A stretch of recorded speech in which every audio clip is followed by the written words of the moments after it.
Happy New Year's, everybody. Let's celebrate with some GPU news. This is coming to us from videocards.com. It looks like they've got themselves the GeForce RTX 4070 Ti 3D Mark scores. Now, what is 3D Mark? It's not actually a game. This is a synthetic benchmark, and they've got the whole lineup: Speedway, Port Royal, TimeSpy, TimeSpy Extreme, Firestrike Extreme, and Firestrike Ultra. I'm gonna go like, out of the way so you can see all the numbers here as well. Let's get an idea of how the 4070 Ti stacks up against the competition. So we can see here the 4070 Ti as a 100% baseline, and then we can see the other GPUs scaled off of that. So we can see that the 4080 is ranging from anywhere like 20% faster up to 30% faster. And it's looking like the 30% faster is showing up in the new ray tracing benchmark of Speedway. I would give it maybe a 25% average seeming more typical result here, which is I think what I'll go off of when analyzing what I think about the value here in a second. By the way, lots of other GPU news today, not just this, but I think this is the most interesting thing, so we're starting here.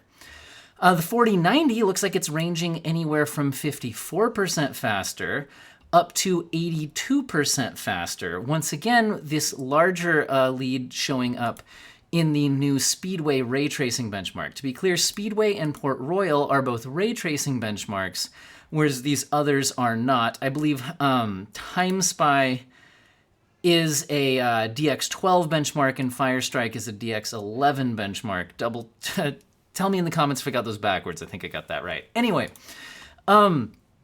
so pretty interesting stuff. So I would say that the more typical result, if we're going from 55, which was kind of an outlier here, looks like 65 up to, 182 seems more typical, right? But it does go down to 54 here. So let's call it 1.6, 1.7 times faster for the 4090.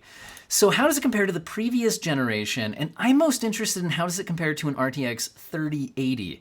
Because we do have, if you didn't watch my video yesterday, we actually do have a rumored price. There was a whole bunch of the usual leakers all at the same time reporting that the 4070 Ti could have an MSRP of $800.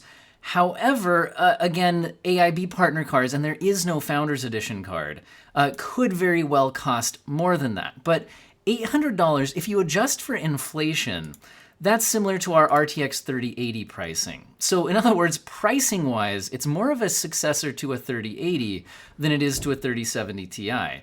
So it's looking like the 3080 is offering anywhere from 76% to 84% of the performance of the RTX 4070 Ti. Now, it looks like if we compare this to the 7900 XTX, one thing that's interesting here is in ray tracing performance on Speedway and Port Royal, it looks like the XTX model is a little bit faster, almost a tie, but a little bit faster than the 4070 Ti. And the 7900 XT is a bit slower than the 4070 Ti. So it's looking like the ray tracing performance is kind of split in the middle between those. And remember, these GPUs have an MSRP of $900 and $1,000 respectively.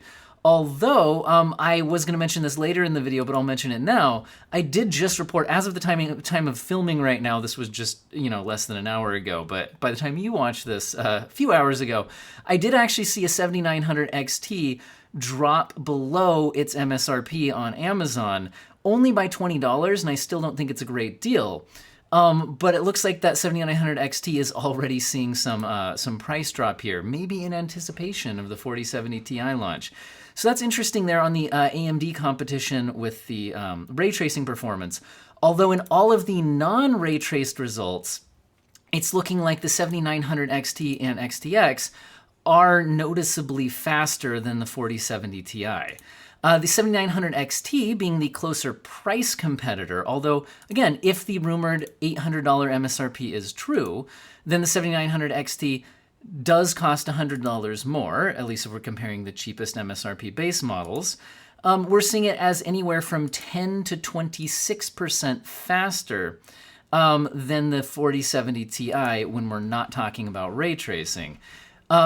And then the 7900 XTX top-end model from AMD is ranging from 25% to 42% faster than the 4070 Ti. Now again, there's a whole bunch of other GPUs you can compare to here, like the 3070 Ti, but despite the fact that the names match here, remember the pricing, name, you can put any name you want on any GPU, right? The price, I think, is why I'm more interested in comparing it to the 3080.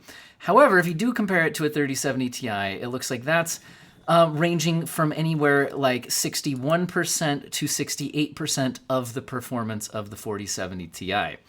Now, if we do take the $800 price point and do a little math here, we can now talk about value. So let's do some value calculations.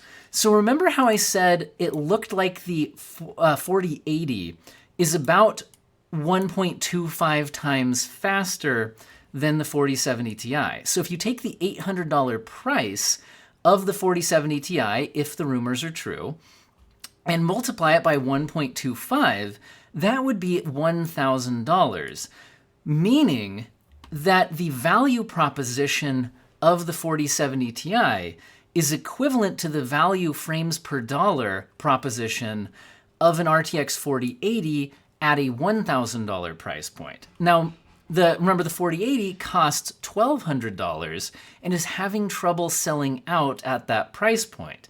So in other words, the 4070 Ti does offer better performance per dollar if this performance lines up with reality and if this pricing also lines up with reality. Okay, so a lot of ifs here. Now, if you compare it to the 4090, which, like I said, was anywhere from 54% to 82% faster here, but it seemed like this, 65 to 70% range might be a little bit more typical if we kind of average some of that stuff out.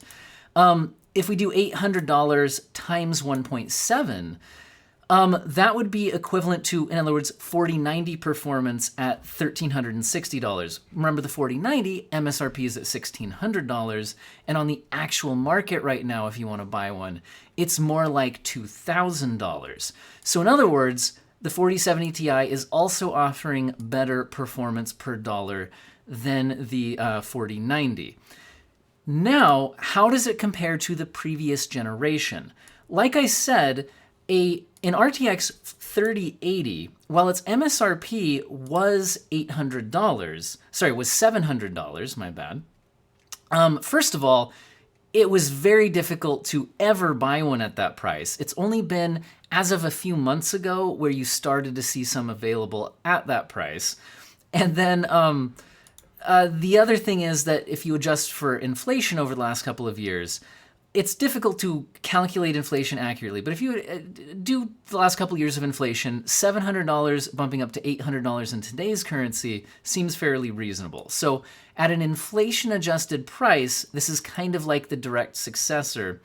And it looked like in this chart, we were seeing the 3080 delivering anywhere from 76% to 84% of the performance. So if we average that out to 80% of the performance of the 4070 Ti, if I do 800 times 0.8, that would be equivalent to a performance. In other words, if a 3080 was priced at the same performance per dollar, it would cost $640. So in other words, a 3080 priced at $640 would be equivalent performance per dollar. And I think most people would agree that a 3080 $640 brand new in today's market is actually a pretty good deal, although you can get them cheaper than that on the used market. I guess what I'm trying to say here is, while I don't think an $800 4070 Ti is an amazing value proposition, I think it's the first 4000 series GPU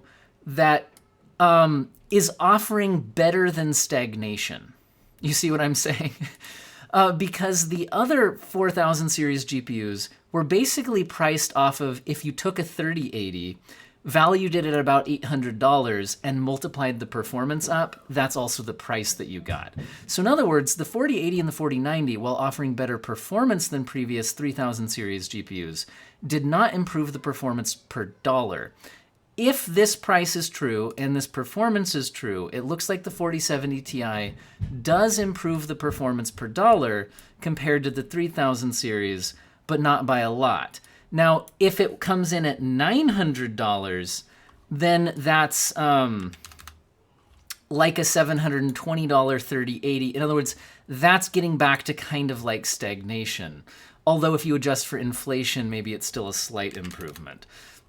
So what do you guys think about this in the comment section? I asked this in my last video when we talked about the $800 price point, but now that we have more performance numbers to go with it, what do you think that means? Now, speaking of performance numbers, it looks like briefly on NVIDIA's own website, because again, NVIDIA themselves has not confirmed that the 4070 Ti even exists. However, hardware leaker on Twitter, momomo_US, has given us a screenshot from NVIDIA's own website, which appears to have been available for a very brief time and then taken down because it's not there anymore. But they did, it looks like they did actually post their 4070 Ti, which is further confirmation that we would expect to be hearing about this at CES, and somebody accidentally published the page really quick, like a few days early, and then probably, took it down very shortly afterwards. However, what we're seeing here is these annoying graphs that I hate from NVIDIA, where they're showing the performance of the 4000 series cards relative, in this case, to the RTX 3080 12 gigabyte, the 12 gigabyte 3080. And the 4070 Ti is a 12 gigabyte card. So interesting that NVIDIA is choosing to compare to that GPU as well, rather than the 3070 Ti. So I think they realize that that's really the pricing's, predecessor. But anyway, they're showing it as almost 2 to over 3 times the performance of the 3080, which is completely different than what we're seeing here. So why is that so different? Well, if you read the fine print, it's because they're showing these green graphs with the with DLSS frame generation enabled. Now, frame generation is a cool feature. You could watch my video on it for my full thoughts. I think in a lot of games, people would rather turn it on than not turn it on.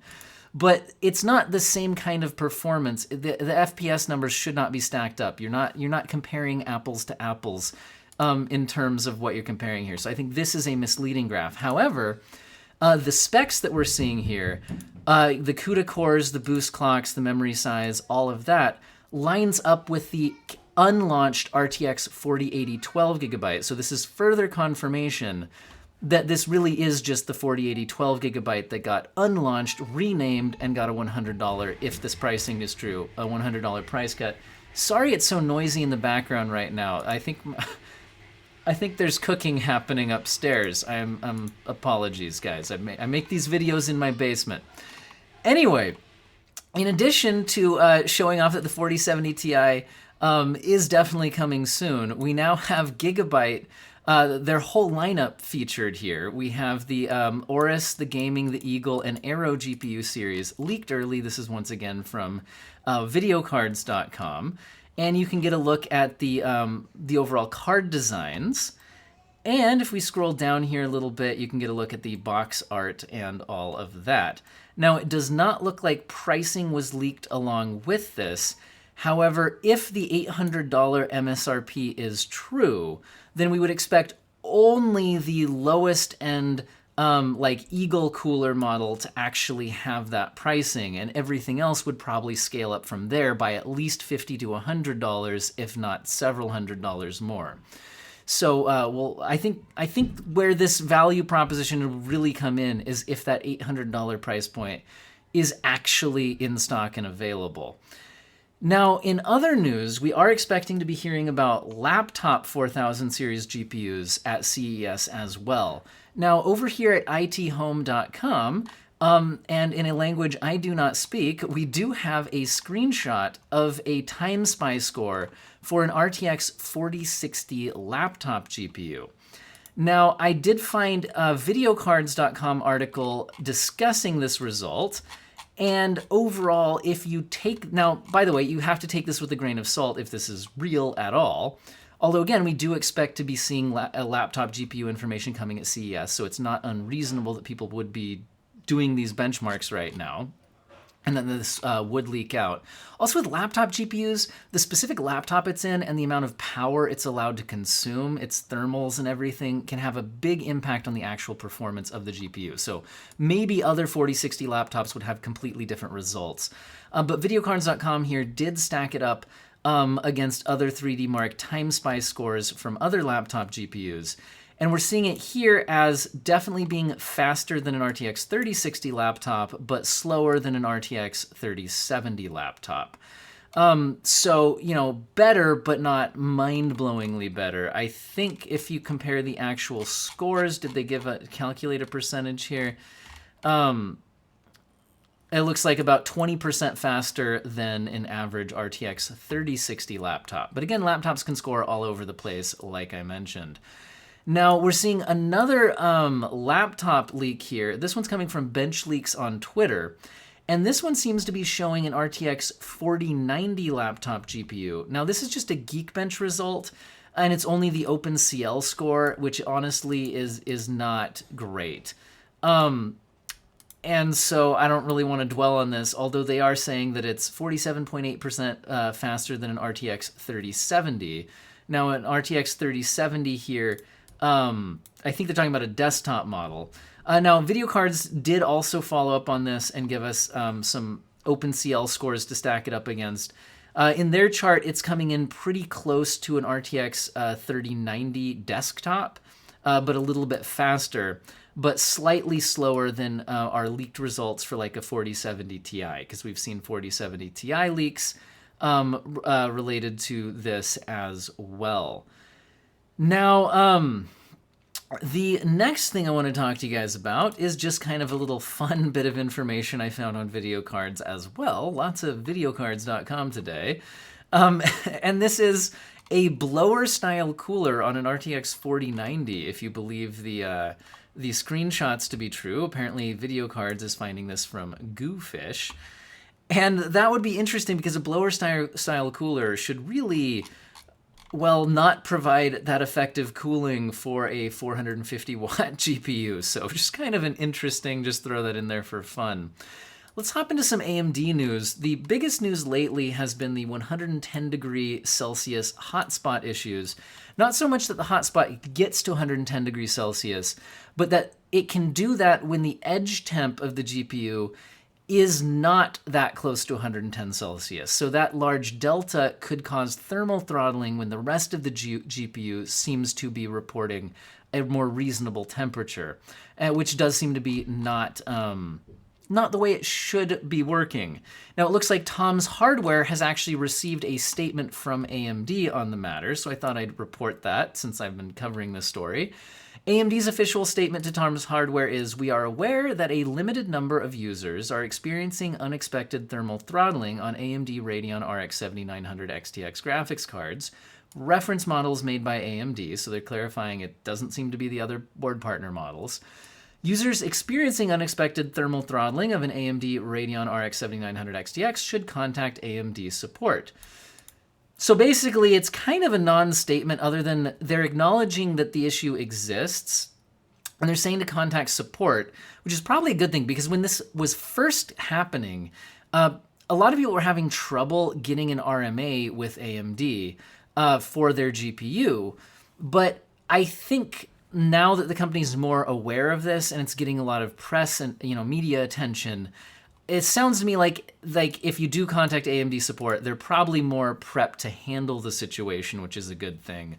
Although we'll want to see how they actually follow up on it. When you click on this AMD support link, it takes you to a bunch of phone numbers that you can call based on which country you're in and all of that. So you can go for it. However, I will say that when I tried to find their some of their support just page, if you're not calling a number, it was like website maintenance. So maybe I'm just at the wrong page there. I don't know. Anyway, and like I said, we have started to see the 7900 XT at least slightly discounted on Amazon a little bit. So hopefully we start to see some price correction on some of these GPUs that I think are still a bit overpriced. Now, if we go into Intel news, Intel did get another ARC graphics driver update, which is showing some like fixes to some DX9 issues in Payday 2 specifically. A little bit of improvement to God of War, which is a DX11 game. Again, one of ARC's biggest problems is their support of non DX12 or Vulkan games, basically. So we're seeing some improvements of that, along with some improvements to some of the issues within ARC Control, although there are still many known issues that still need working on. But it is nice to see Intel continuing the updates and making improvements over time. Also, while this affects a lot of people, this is kind of good, a bit of a win for Intel here in the sense that Handbrake, the 1.6.0 update, is debuting AV1 transcoding support. Remember, one of the big deals with a lot of the new GPUs, including from Intel, but also the new series from AMD and Nvidia, is AV1 support. And it's looking like Handbrake, which is a popular video, transcoding tool, has hardware acceleration support for AV1 transcoding, but only for Intel QuickSync or Arc GPU hardware at this time. It would be nice to see that hardware acceleration support also come in for the new AMD and Nvidia GPUs, although you can, of course, still do the AV1 transcoding on a CPU. And I think doing it through software, well, maybe I shouldn't weigh in on this because I'm not an expert on it, but I think you generally get a higher quality result through software rather than hardware acceleration, although the hardware acceleration can be much quicker to execute. In some other news, a little bit on pricing, we're seeing it reported by Tom's Hardware that 8GB DDR5 contract pricing has dropped 43% throughout 2022. So in other words, DDR5 pricing has been coming way down, which is nice for people looking to get onto those new motherboards. And it's saying that the industry is not seeing any sign of that recovering or coming back up. So from consumer perspective, that's a good thing. From the company's perspective, they'd probably rather sell them at higher prices. But again, speaking of pricing and things related to the GPU industry, we're seeing it reported that desktop graphic card sales have reached the lowest point since 2005. I'm seeing this from TechSpot, although I think they're quoting a John Petty 2022 GPU market summary report. And this is talking about Q3 of 2022. So this is a little bit old. Maybe now that we've got the new generations of graphics cards launching, maybe it would have a bit of an uptick. But yeah, GPUs slumped quite a bit here. And like I said, they're reporting lowest point since 2005. In, I think, related news, chip inventories in general, not just GPUs, have overgrown as consumer demand continues to decline. Some of this is in the smartphone markets, but a lot of other markets as well. Micron's CEO is claiming the company's chip levels are well above the target level, and that Micron is so affected by the sharp decline in demand that it recently cut approximately 10% of its overall workforce. Now, Intel and AMD's CPUs are revealing issues that their respective companies are dealing with. Pat Gelsinger is saying it's hard to see any points of good news on the horizon because, again, good news for them is selling out everything at high prices, right? And AMD is also suffering from a lack of demand in recent months. Now, I don't want to see these companies suffer exactly, but if any of this did drive down pricing, that would be a good thing for consumers, as long as, the companies in the industry stays in business and all of that. Again, related to this, it looks like TSMC, which is a foundry for a lot of these chips, is saying that their top 10 customers have cut orders for 2023. And that looks like it's not on their newest 3-nanometer node, but their other nodes like 6 and 7 nanometer nodes and even 28 nanometer and all of that, and 5 and 4 are all seeing cuts to demand. And a last few quick little interesting tidbits. One thing is GPU leaker Megasize GPU on Twitter is showing off a GPU Z screenshot, which appears to show a 3070 Ti with 16 gigabytes of memory rather than 12, which is pretty interesting because, rather than 8, because, well, that never saw the light of day. We saw lots of rumors that one of these might actually exist. It's coming along with some screenshots, although notice that this actually just says 3070, not 3070 Ti. So I can't confirm if this is real. But if it is real, this is definitely not something that's going to be coming out. This is something that was probably a what do you call it? Whatever, prototype. That's what I'm looking for, by Nvidia within their testing and factories and all of that stuff. Speaking of Nvidia and testing things out, Nvidia's DLSS algorithm is constantly being updated. The latest version is 2.5.1. And this showed up in an update to the Portal 2 RTX Remix game. And this one has a major change to how DLSS has worked in the past, which is that in the past, DLSS has had its own sharpening filter, which some game devs have exposed to the user with a sliding scale, and some haven't. They just have one set sharpening value that the developer has decided on. Well, with DLSS 2.5.1, they've disabled the built-in sharpening, and NVIDIA is telling developers to use the NIS sharpening moving forward. NIS sharpening is not related to DLSS, although NIS is an upscaling technology from NVIDIA. It runs on all GPUs, including non-RTX GPUs. It runs on AMD GPUs. It's basically a spatial upscaler, a lot like FSR 1.0, and has a good quality sharpening pass in it. And it's looking like NVIDIA is directing developers to move on to using that rather than building it into the DLSS algorithm itself, which is a pretty interesting change. And last thing I'll end with here is it looks like AMD GPUs, the new ones, were tested on Windows 11 versus Linux 6.2 just to see how the performances were lining up. I found this article at WCCF Tech, but it looks like they're reporting on testing originally done by Phoronix. And the overall result was definitely that Windows 11 does, in red here, Ubuntu is in purple.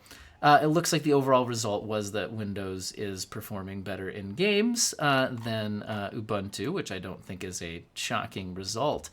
Anyway, what do you guys think about this? Especially let me know what you think about the RTX 4070 Ti performance and rumored pricing.